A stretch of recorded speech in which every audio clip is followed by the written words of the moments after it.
privacy, in addition to everything else, it's necessary for decentralization, right? Right. Like, Bitcoin is kind of inherently vulnerable by not having encryption. And Satoshi knew this. It's just that we didn't have the technology way back in 2008 or 2007 or whatever to put encryption into Bitcoin. Like, Satoshi and Hal Finney and others talked about whether it would be possible to add encryption into Bitcoin using new techniques, including they talked about whether zero-knowledge proofs could be used. But back then, in 2009, the current version, the science behind zero-knowledge proofs was not yet advanced enough that it would have been able to work in Bitcoin. But since then, other scientists, including some of the Zcash scientists, discovered how to make zero-knowledge proofs that were efficient enough that we could put it into a blockchain. Okay? So I'm saying Bitcoin is fundamentally vulnerable, and Satoshi knew that and wanted to fix it, but they didn't have the science at the time to be able to fix it. Because what I'm saying is, if you have a pervasive lack of privacy, then the powerful people and the powerful organizations are able to effectively take over the system just by threatening people who use it in ways they disapprove of, right? Because they can see how people use it, therefore they will eventually be able to control how people use it if they're powerful. And to put it gently, some governments are worse than others. Yes. Unfortunately. Wait, just a second, okay? Okay.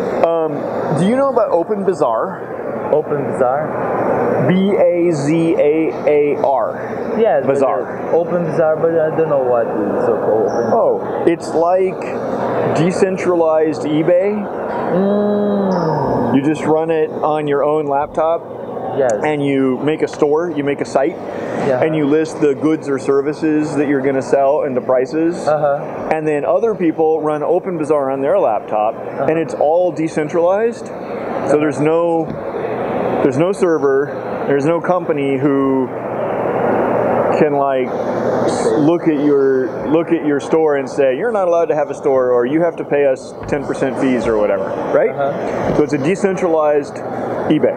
Okay, well, so Open Bazaar is a cool thing that you might be interested in. The first version of it originally used Bitcoin to buy and sell, which was like the natural, obvious thing to do 3 years ago.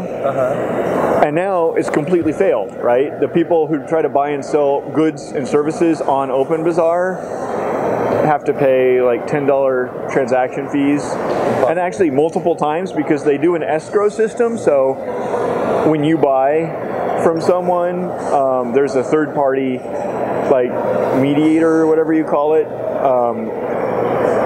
to try to make it so the buyer and the seller can't rip each other off. So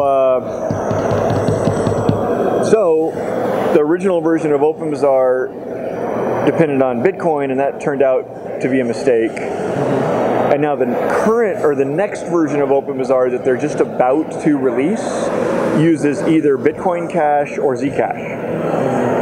So that's an example of how people could potentially use Zcash for actually goods and services, is through Open Bazaar. Yeah, it's difficult to add encryption or cryptography to projects. Like, they've made some progress at adding some cryptography support into Ethereum, and the Zcash company helps them get started on that. But even though they took the first step, it's still a lot of work that hasn't been done yet to protect users of Arcade Fire. It's a lot of work, and it'll take years of effort. We need teams of engineers who are skilled, and we also need a marketplace full of people who understand the problem, so that they demand a safer solution, right? Like, we're not going to be able to get it into widespread use until the people understand why it matters to them, to protect them. And we also need money to pay those engineers so they can work on it for several years. But I think it's going in the right direction, actually. I think more and more people understand that it's dangerous to spread private information about yourself to random strangers over the internet.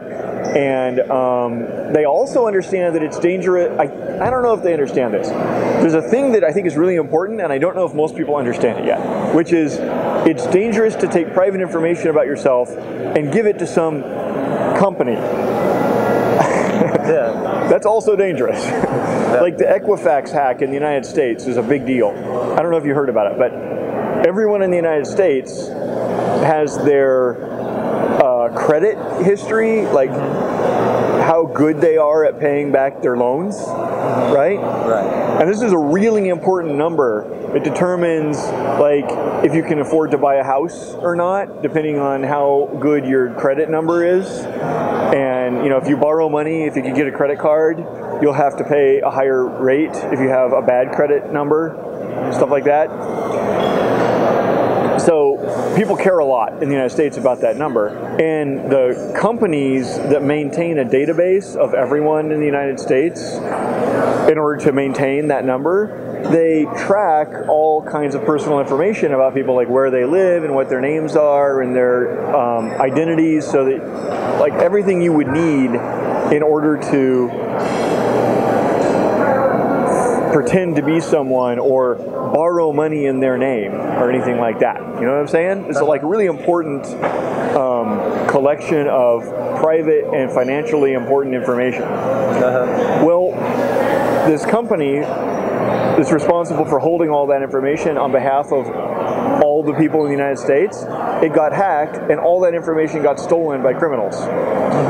So now all of your history of where you've lived and what loans you've taken out, and all of the information that criminals could use to borrow money under your name is now out there, like circulating in the criminal underworld. And this caused United States people to start thinking, oh, maybe it's not a good architecture that we give all of our private information to this one company and then we hope that company doesn't get hacked. So hopefully that will cause the markets to reward products that are safer than that do not involve entrusting your private data to a central third party. There was just now a scientific paper released a couple of days ago where they looked back a couple of years at the blockchain and at Twitter and Bitcoin talk a couple of years ago, and they used the information from a couple of years ago to figure out which Silk Road hidden service was which Twitter account. So they de-anonymized, they revealed the identity of someone who was trying to protect themselves years ago, and they did it years later. It's really hard to solve completely because there's so many different parts of your life that you expose in different ways all the time. But it would definitely help if the blockchain did not expose information to everyone, and switching from unencrypted blockchains to encrypted blockchains can help with that. There's probably a lot more other improvements we also have to do. So, okay. how are you doing? Thanks.